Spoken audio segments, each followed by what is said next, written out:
지난주에는 목사와 교인, 그렇죠? 네, 목사가 참 전하기 힘든 주제라고 말씀드렸어요. 한마디로 지난주 말씀은 respect your leaders, 우리 교회 리더들을 존경하라, 아마 이런 말씀으로 정리할 수 있을 것 같고요. 오늘은 행복한 교회 생활을 위해서 두 번째, 교인과 교인 간의 관계가 좋아야 한다. 너무너무 당연한 얘기죠. 직장 생활이 행복하려면 동료들과의 또 관계가 좋아야 되겠고, 또 학교에서 학교 생활이 행복하려면 교우들과의 관계가 좋아야 되겠고, 마찬가지로 교회 생활이 행복하려면 어떻게 돼요? 교인과 교인과의 관계가 좋아야 되겠죠. 그래서 한마디로 얘기하면 또 이건 이거예요. help each other. 서로가 도와라. 이제 그런 얘기입니다. 바울이 성령의 감동으로 쓰신 이 말씀 가운데 우리가 14절을 중심으로 볼 건데요. 이 말씀은 어느 한 사람에게 일방적으로 주어진 것이 아니라 쌍방적인 책임, mutual responsibility, 쌍방적인 책임이다라는 것, 서로를 위한 책임이라는 것을 우리가 알고 오늘 말씀 보기를 원합니다. 우리 14절 한번 볼까요? 여기 몇 가지가 이제 나오는데, 형제들아 너희를 또 오라고 그랬어요. 자, 우리 지난주에 잘 들으셨죠? 아주 힘든 말씀도 잘 소화하셨어요. 자, 교회 지도자와의 관계를 잘 맺어야 되고 그들이 누군지 알아줘라, 가장 귀히 여기라, 이런 말씀을 했는데 또 이어서 아직 끝나지 않았다. 교회 생활이 행복하려면 사실 교회 생활이 행복해야지 믿는 자에게는 모든 삶의 축복으로 이어지는 시작인데, 또 형제들아 너희를 권면하느니 첫 번째로 게으른 자들을 권계하며 그랬습니다. 게으른 자들을 권계하라. 자, 저기 영어 NIV에는 warn the idle 이런 식으로 이제 번역이 되어 있어요. 그러니까 사실은 이 게으르다라고 번역이 되어 있는데 이 헬라 언어로 보면 아탁토스라는 단어예요. 요거는 사실은 unruly 이렇게 번역하면 좀 더 정확할 것 같아요. 좀 정돈되지 않은, 더 쉽게 할게요. 제멋대로 하는, 그러니까 제멋대로, 제 맘대로 하는, 함부로 이탈하는 뭐 이런 뜻이에요. 근데 왜 게으른이라고 번역했을까요? 왜 게으른이라고 번역했을까요? 우리가 데살로니가 전서의 배경을 좀 이해하면 돼요. 데살로니가의 교회에는 어떤 자들이 있었어요? 예수님 내일 오시는데 뭐 다 때려치고 남들에게 피해주고 자기는 일도 안 하고, 그래서 주님을 기다린다는 자들이 어땠어요? 삶이 게을렀죠. 그래서 야, 이런 자들 가만두지 말아라, 좀 가르쳐줘라, 잘못된 거라고 좀 가르쳐줘라, 그런 얘기죠. 자, 이 단어가 아타톡스라고 그랬는데 이게 복종하지 않는 그런 뜻도 있어요. 여러분, 이 언어가 몇 세기 언어예요? 지금 우리가 몇 세기 언어를 보고 있는 거예요? 1세기. 그렇죠? 그럼 1세기에는 게으르다, 아탁토스, 이게 무슨 뜻이었을까? 그 당시에 군대에서 이 단어를 썼어요. 군대에서 언제 이런 단어를 썼냐면, 어떤 병사가 상관의 말을 듣지 않고 자기 멋대로 대열해서 이탈할 때, 말을 듣지 않고 대열해서 이탈할 때 아탁토스. 자, 그러니까 뭐예요? 나는 명령도 필요 없고 누구의 가르침도 필요 없고 내 멋대로 하겠다. 자, 이런 사람이 사실은 게으른 자예요. 이 원문의 정확한 의미는. 자, 교회에도 이런 자들이 생길 수 있다는 거예요. 이제 교회는 사실 죄인들이 오는 거 아니겠어요? 그렇죠? 구원받은 죄인들이 많이 오다 보면 다 변화되는 과정이고, 다 공사 중인 사람들이 오다 보면 별의별 사람 다 있을 수 있는데, 그들 중에는 제멋대로 하는 사람도 있을 거라는 거예요. 교회 리더십의 지침을 잘 따라가지 않고요, 그 다음에 문제만 일으키고 말도 함부로 하고 부주의한 말로 성도들 상처 주고 자기는 상처 준지도 모르고, 또 목사님들이 가르치지도 않은 거 어디서 막 듣고 와가지고 성도들 막 흔들고, 교인들 흔들고, 꼭 이단 비슷한 흉내 내고. 자, 이런 사람들을 어떻게 하라고요?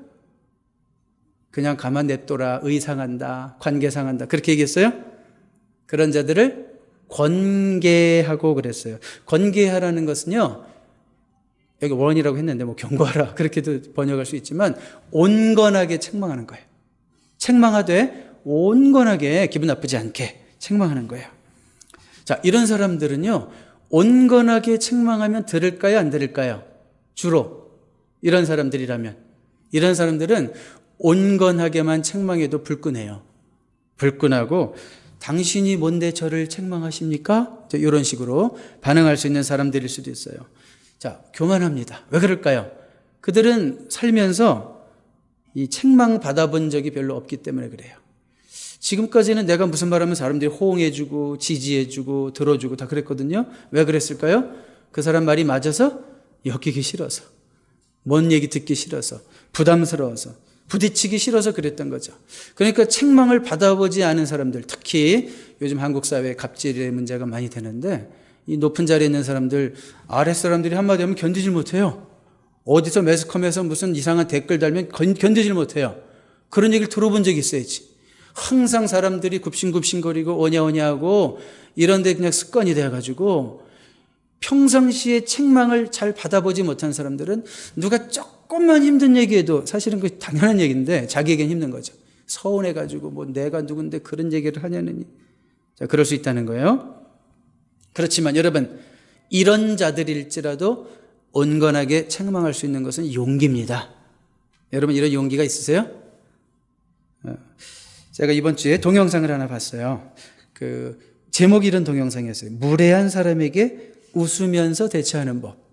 정문정이라는 자매인데 아주 잘하더라고요. 젊은 자매가. 무례한 사람에게 웃으면서 대처하는 법. 이 자매가 쓴 책의 제목이기도 한데요. 자, 그 포인트가 뭔가 하면 누군가 잘못하는 말을 할 때, 잘못하는 행동을 할 때 제지를 안 해주면 잘못인 줄 모르고 그 행동을 계속한다. 이제 그게 포인트인 것 같아요. 자, 근데 제목에서 보듯이 무례한 사람에게 어떻게 대처하라고요? 웃으면서. 그러니까 제지나 지적이라는 것은 정말 웃으면서 부드럽게 지혜롭게 하지 않으면 효과가 없다는 거죠. 그래서 이 자매가 자기의 경험에 비추어서 어떻게 무례하게 말하고 무례하게 행동하는 사람들에게 반응할까? 4가지 자신만의 어떤 대처법을 얘기하는데 제가 2가지만 간단하게 소개할게요. 첫 번째, 무례한 사람 실전 대처법. 하나, 상대방이 사용한 부적절한 단어나 논리를 되돌려주기. 이게 무슨 말일까요? 예를 들어 설명해 볼게요. 어떤 의원이 그랬대요. 경상도 출신 어떤 의원이 말을 실수했나 봐요. 말하다가 나이 드신 분에게 그 영감탱이들 뭐 이렇게 얘기를 했대요. 그러니까 영감탱이라는 말을 자기가 모르고 발설해 버린 거예요. 실수했잖아요. 나중에 누가 지적해 주면 아이고 죄송합니다. 잘못했습니다. 제가 무례했습니다. 이러면 될 걸 뭐라고 얘기했냐면 아이고 경상도에서는, 제가 경상도 말은 못 쓰니까 그냥 할게요.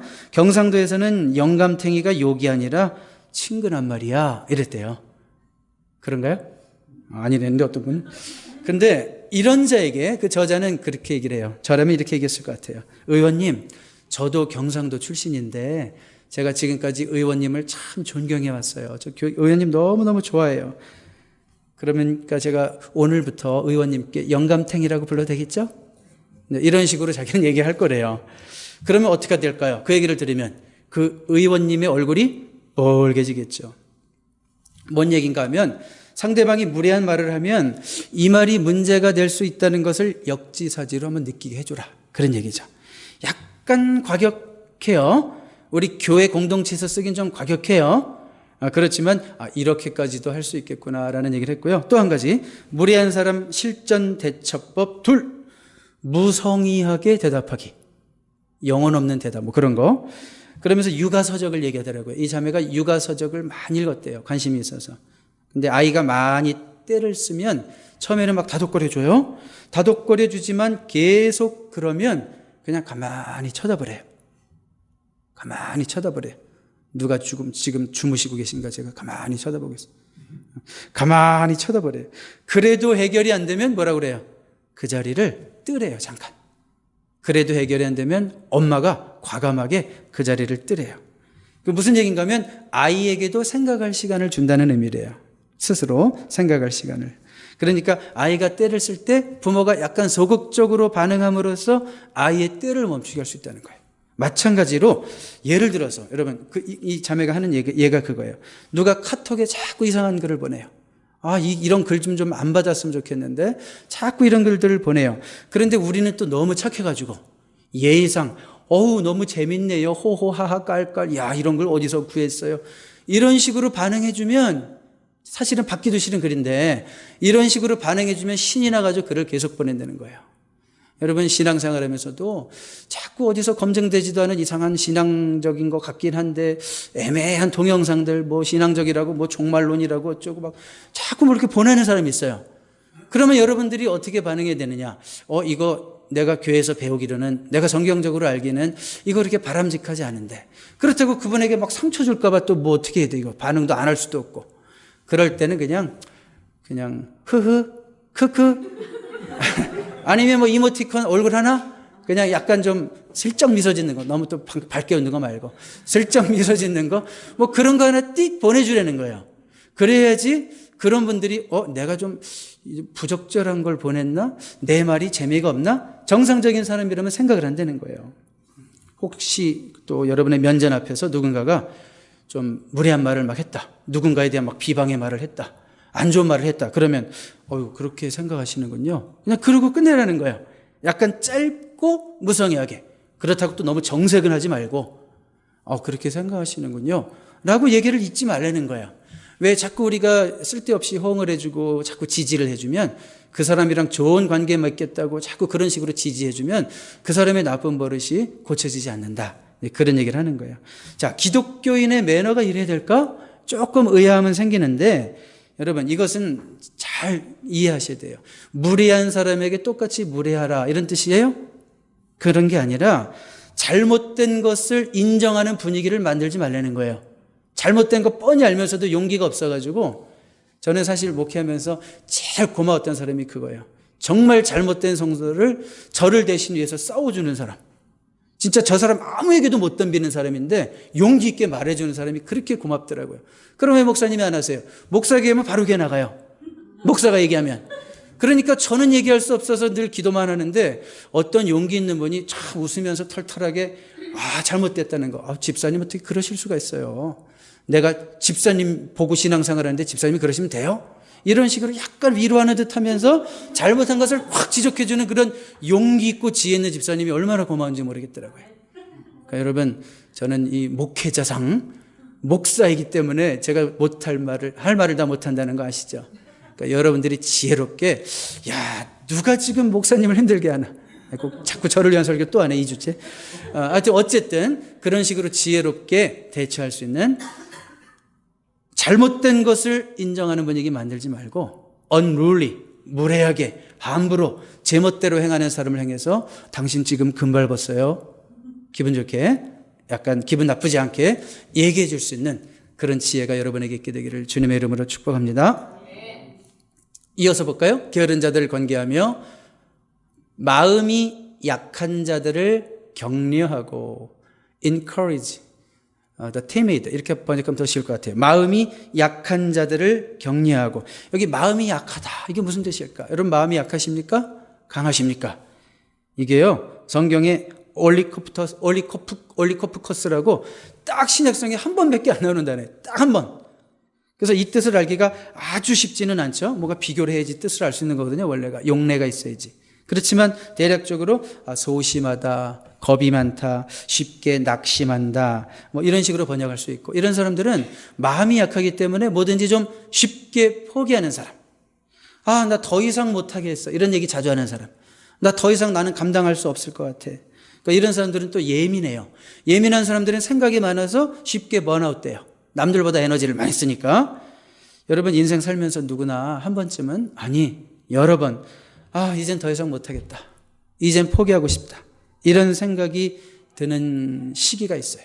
누구에게나. 충성스럽게 신앙생활하는 사람은 아닐 거야. 이렇게 오해하는 사람도 있는데 아니에요. 진짜 열심히 오히려 교회에서 충성스럽게 열심히 하는 사람들에게 이런 시기가 더 많이 올 수 있어요. 왜냐하면 나는 열심히 하는데 자꾸 방해가 있고 주변에 호응이 약하고 또 내가 이렇게 열심히 하는 것만큼 어떤 성과나 열매가 없고 이럴 때는 낙심이 되는 거예요. 더 이상 일 못하겠다. 나 혼자 이렇게 애써봤자 뭐해. 이런 약간 엘리야 증후군에 걸려서 이런 마음이 약해지고 포기하고 싶을 때가 있어요. 그래서 어떤 설교자는요, 나 더 이상 설교 안 할래. 내가 30년을 설교했는데 뭐야? 성도님들이 하나도 안 변하는 것 같아. 자기가 보기에는 나 더 이상 설교 안 할래. 어떤 선생님은 나 더 이상 가르치지 않을래. 이렇게 얘기할 수 있고, 어떤 가수는 나 더 이상 노래하지 않을래. 어떤 운동선수, 어떤 연예인들은 나 그만하고 이제 공식적으로 은퇴할래. 그래 놓고 3년 후에 또 돌아오고 뭐 이러긴 하지만, 그러니까 뭔가 하면 더 이상 의욕을 갖고 전진할 수 있는 열정을 잃어버리는 거죠. 마음이 약한 사람들은 쉬이 중단이 돼요. 일들이 중간중간에 자꾸 낙심하고 또 낙심하고, 이 열정이 없어질 때 우린 그걸 늙었다고 그래요. 내가 막 도전도 뚫고 나가고 뭐 그 정도 뭐 할 수 있지, 좀 힘들어도 할 수 있지, 이러면 젊다는 뜻이에요. 근데 이제는 난 더 이상 할 수 없어. 나 지쳤어. 그런 열정이 없어졌다. 그럼 여러분 이제 비로소 늙은 거예요. 열정이 없어졌다 그러면. 근데 늙지 않았는데도 그런 열정이 쉽게 사라지는 약한 자들이 있다는 거예요. 그런 자들을 어떻게 하라고요? 격려하고, 내가 그를 격려해야지 또 그가 나를 언젠가 격려해 주는 거예요. 이런 자들에게는 중간중간 격려가 필요해요. 넘어지려고 그럴 때 다시 일으켜주고, 넘어지려고 그럴 때 다시 일으켜주고, 다 진짜 집어치고 때려치고 싶어하는 그 선생님이 한 분 계셨어요. 나이가 조금 드신 선생님이 한 분 계셨는데, 이제 못한 것 같다, 그런 생각을 하던 찰나에 어떤 학생으로부터 편지 한 장을 받았는데, 오래전 자기가 가르쳤던 선생님이, 오래전 한 10년도 더 된 오래전 그 학생이 뭐라고 편지를 썼냐면, 선생님께 그때 배운 것이 저의 평생 교육이 돼요. 제 살아가는데 얼마나 힘이 되는지 몰라요. 선생님이 그때 하신 말씀 선생님은 기억 못 하실걸요? 그때 제가 적어놨던 이 말씀 저의 평생 삶의 모토가 된답니다. 선생님은 제 인생의 평생 스승이십니다. 이 편지를 받고요, 그 선생님의 가슴에 다시 불이 붙었어요. 다시 그 다음날 힘차게 출근했대요. 이게 별거 아닌 것 같지만 말 한마디가 그 사람이 중단하고 싶을 때 다시 일으키는 거예요. 그저께 저희 가정에서, 저희 집에서 세교 환영회를 했어요. 어떤 세교우가 말씀하시길 이런 말씀을 하시더라고요. 제가 이 교회에 나와서 첫 예배를 드리는데 찬양팀의 찬양이 얼마나 은혜로운지, 얼마나 찬양팀의 찬양이 은혜로운지 생명이 있는 예배를 느낄 수 있었대요. 그 한마디가요, 누군가에게는 위로가 될 수 있어요. 우리 찬양팀 물어보면, 저는 뭐 그런 위로 필요 없어요. 저는 뭐 남의 시선 때문에 찬양하지 않아요. 겉으로는 그렇게 얘기해도 속은 안 그래요.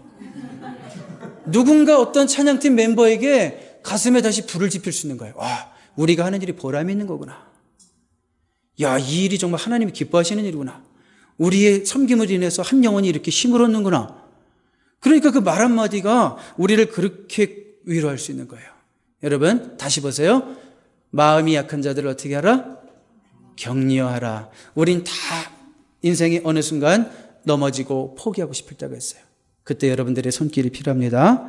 자, 세 번째, 힘이 없는 자들을 붙들어주며. 힘이 없는 자. 힘이 없는 자, 아스테네스라는 단어가 쓰였는데, 힘이 없다. 이게 근데 여기 help the weak이라고 했죠. weak, 약한 자. 근데 여러분, 저 사람 뭐가 약해 그럴 때 제일 먼저 떠오르는 게 뭐예요? 믿음이 약해. 그렇죠? 그러니까 첫 번째로 믿음이 약한 자, 믿음이 없는 자, 그런 자들을 도와줘라, 그런 얘기예요. 믿음이 약하다는 게 무슨 뜻일까요?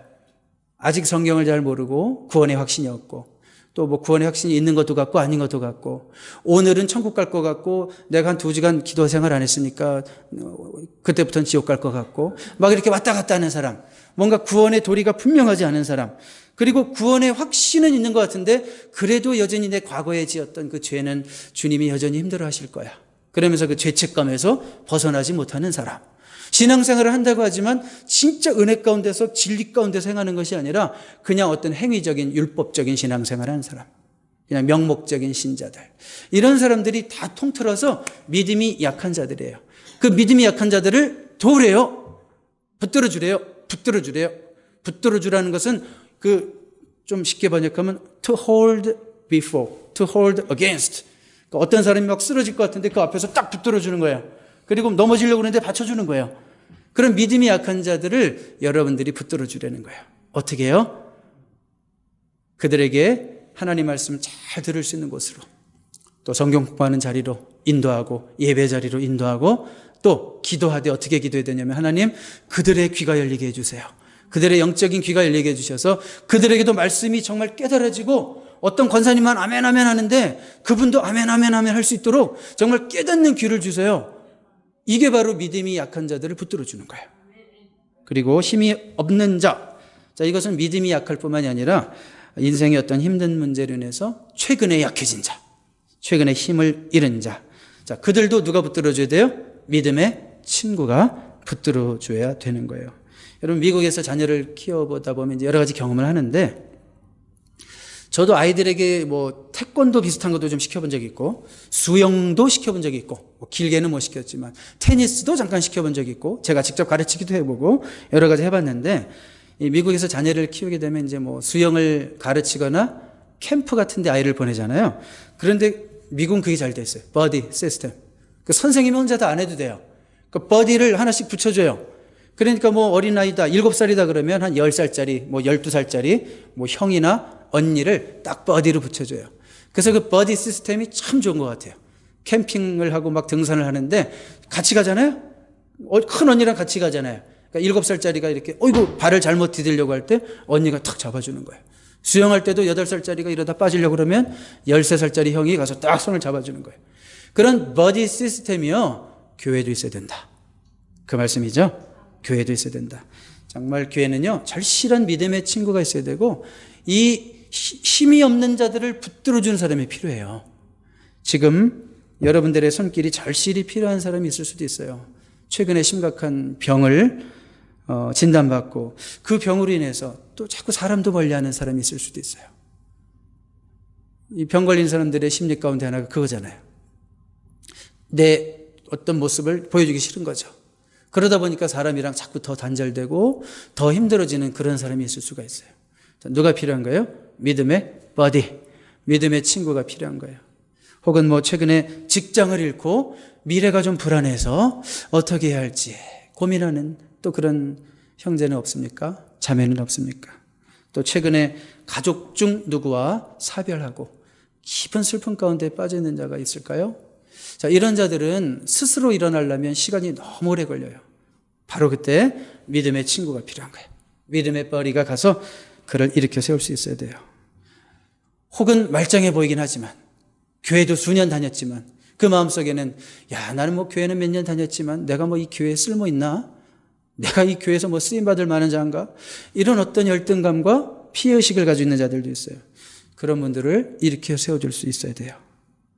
여러분, 이렇게 어려움을 당하고 있는 사람들을 보면, 특별히 어떤 인생의 어떤 트래저디, 재난, 어떤 비극을 당한 사람들을 보면 우리들은 마음은 있는데 못 가요.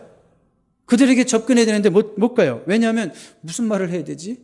내가 가서 무슨 말을 하지? 얼마 전에도 어떤 분이 호스피스에서 이제 임종을 바라보시면서 목사님 오셔서 기도해 주세요. 근데 제가 가기 전에 돌아가셔서 물론 기도할 수 있는 기회는 없었는데, 많은 사람들이 그래요. 그런 데 가서 이제는 돌아가실 날 며칠 안 남으신 분에게 무슨 얘기를 해야 돼요? 무슨 얘기가 필요해요? 같이 있어주는 거지? 무슨 얘기가 필요한 게 아니죠? 그러니까 이렇게 지금 인생의 어떤 어려움으로 인해서 깊은 수렁 가운데 있는 정말 힘이 없는 자들을 위해서 여러분들이 무슨 말이 필요한 게 아니에요. 그냥 그들을 이해해주고, 그들을 용납해주고, 그들에게 시간을 내주고 함께하는 것, 그것이 그들을 붙들어주는 거예요. 아멘입니까? 자, 마지막으로 한 가지 더 볼까요? 모든 사람에게 오래 참으라. 지금까지 세 가지를 얘기했어요. 게으른 자가 있다고 그랬어요. 제멋대로 하는 자들, 그렇죠? 그 다음에 마음이 약해서 쉽게 포기하는 자들, 그 다음에 약한 자, 믿음이 약하든 삶의 무게로 지금 뭔가 문제가 있어서 약해졌든.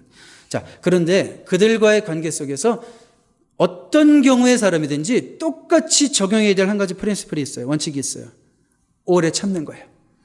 무례한 자를 대하든 막대 먹은 사람을 대하든 정말 인생의 어려움 가운데 있는 자를 대하든 믿음이 연약한 자를 대하든 한 가지 똑같이 적용되는 원리, 그들을 대할 때 어떻게 될 것인가? 오래 참으라. 그러니까 한두 번 접촉하고 내가 한두 번 노력하고 내 뜻대로 되리라는 욕심을 버리라, 그런 얘기죠. 조급함을 버리라는 얘기예요. 우리는 너무 요즘 막 급한 시대에 살고 있죠. 빨리빨리 즉각 되지 않으면 못 견디는 시대에 살고 있어요. 바로 해답이 나와야지. 옛날은 뭐 하나 모르면 도서관 가고 책 대여하고 책 피고 그다음에 몇 페이지 있는지까지 또 찾아서 그거 카피 머신에 복사하고 이러고 집에 왔거든요. 요즘은 뭐 모르는 거 있으면 스마트폰에 띵 누르면 답이 쫙 그렇잖아요. 우리가 이런 시대를 살다 보니까 뭐든지 다 급하게 생각하는 거예요. 여러분, 사람이 변하는 것은 이렇게 급하게 되는 게 아니에요. 사람이 바뀌는 것은 이렇게 급하게 되는 것이 아니에요. 그래서 여러분들이 이런 사람들을 만날 때 뭔가 급하게 막 정답을 주려고 하지도 말고 뭔가 급하게 어떤 결실을 얻으려고도 하지 말고 여전히 기도하면서 그들의 말을 더 많이 들어주면서 주님의 때를 기다릴 수 있는 인내가 필요한 줄로 믿습니다. 제가 10년 전만 해도요, 교인들을 대하는 태도가 지금과 많이 틀렸어요. 정말 많이 틀렸어요. 지금 생각해 보면 그땐 젊어서 그랬나? 지금도 젊죠 뭐. 그렇죠? 아닌가요? 어쨌든 근데 10년 전만 해도 제가 교인들을 대할 때는 진짜 마음이 급했어요. 저 영혼이 언제 변할까? 언제나 말씀에 깊은 관심을 가질까? 성경 공부 나올까? 막 이런 식으로 막 속이 그랬어요. 진짜 속이. 근데 지금은요 조금 여유가 생겼어요. 의욕이 없어진 걸까요? 그런 뜻이 아니라 변화는 하나님의 때에 하신다는 믿음이 조금 더 생겼어요. 내가 아무리 해봤자 뭐 열심히 해봤자 그 되는 거 아니더라고요. 어떤 때는 내가 노는데 교인들이 와요. 죄송한 얘기지만 어떨 때는 내가 기도도 안 하고 노는데 교인들이 와요. 어떨 때는 제가 죽으려고 열심히 하고 막 기도를 막 평상시보다 3배하고 4배 하는데 교인들이 자꾸 나가요. 어떻게 설명할 거예요? 하나님이 뭘 가르치는 걸까요? 기도할 필요 없다? 그게 아니라 하나님이 하시는 거다. 내가 하는 거지 네가 하냐? 그걸 가르치신 다음에 제대로 기도하게 하시더라고요. 그걸 알아야지 또 기도가 제대로 나오더라고요. 그러니까 변화는 하나님이 하나님의 때에 하시는 거니까 우리는 뭐예요? 우리가 할 일만 하면 돼요. 내가 할 일에 최선을 다하고 충성을 다하고 교인의 변화 혹은 내 관계 속에서 야, 내 남편, 내 아내, 저 직장 동료, 꽃가시 같은 거 한 사람 언제 변할까? 조급해하지 말고 내가 할 최선의 노력을 하면서 하나님께 맡길 수 있는 훈련이 필요합니다. 모든 사람에게 어떻게 하라? 오래 참으라. 내 말씀의 결론을 내릴게요. 오늘 말씀을 여러분 듣고 공감합니다. 동감합니다. 이러고 끊으면 안 돼요. 오늘 이 말씀을 우리의 삶 속에서 이제 한 주간 동안 구체적으로 적용해야 됩니다. 이것이 행복한 교회 생활을 위한 작은 노력이고 행복한 인간관계를 위한 작은 노력이에요. 첫 번째로 제멋대로 행하는 자를 한번 우리가 감히 책망해 보시기 바랍니다. 아멘 해봐요. 네. 그러니까 아까 제가 말씀드렸잖아요.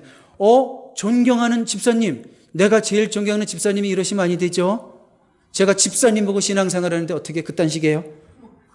그 뒷말이 약간 셌죠? 네. 그 말은 사람 봐가면서요. 네. 그러니까 내가 집사님 보고 신앙생활 하는데 어떻게 그러실 수가 있어요? 이런 식으로 지혜롭게 좀 막 나가시는 분에게 권계할 수 있는 부드럽게 책망할 수 있는 여러분 되시길 바랍니다. 그 다음에 두 번째 적용. 이번 한 주간 동안 진짜 뭔가 마음이 약해서 뭔가 포기하고 싶어하는 자에게 다른 거 말고요. 위로의 카톡 메시지 하나라도 보내드리기. 어렵지 않죠? 세 번째로 인생의 크고 작은 문제로 힘을 잃은 자의 친구가 되어주시기 바랍니다. 오랫동안 찾아가지 못한 그분 집에 커피 하나 들고 가세요. 커피 하나 사들고 가서 그분 앞에서 앉아가지고 우리 주님께서 성경이 이런 얘기 절대 하지 말고 좀 제발 좀 신앙 좋은 티 좀 내지 말고 정답 얘기하려고 하지 말고 그냥 커피 한 잔 선물로 주면서 그분 인생 얘기 들어주고 또 들어주고 마음속으로 기도해 주실 수 있기 바랍니다. 자, 무엇보다도 이런 일 할 때 어떤 자세로? 조급한 자세로? 인내, 오래 참음으로 하실 수 있기 바랍니다. 좋은 관계의 키는요, 인내예요. 가정에서나 교회에서나 어디나 마찬가지. 좋은 관계의 키는 인내입니다. 내가 못 참고 한번 지혜롭지 못하게 터뜨리면 그 관계 끝나고 그러잖아요. 오늘 이 말씀을 우리 삶 가운데 구체적으로 적용함으로써 교인끼리는 교회 생활이 행복해지고 또 가정과 직장에서 모든 부부관계든 직장관계든 모든 교우관계, 인간관계가 개선돼서 여러분의 삶이 한층 더 행복해질 수 있기를 주님의 이름으로 축복합니다. 기도하겠습니다.